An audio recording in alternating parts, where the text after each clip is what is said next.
Samtang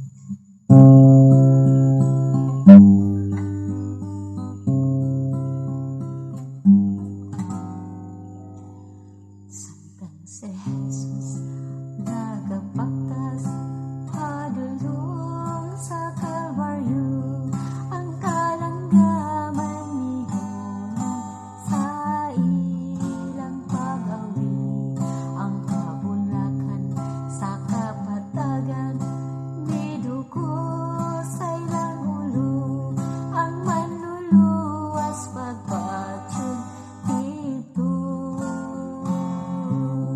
Sugin liko, nganong si Jesus namatay, nganong giantos niya kasakit.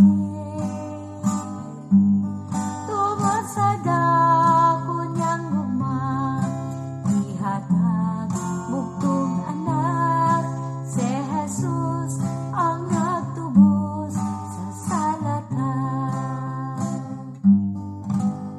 Samtang ako na malandong sa akong kinabuhi, ang kamatayon ni Jesus akong inabuhi.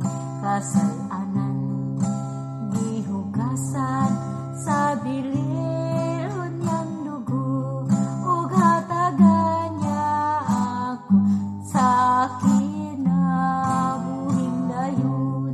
Sugin liko,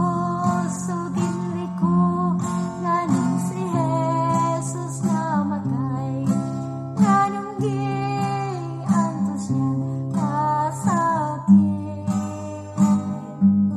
Tungod sa dako niyang gugma, ihatag bugtong anak, si Jesus ang nagtubos sa salatan.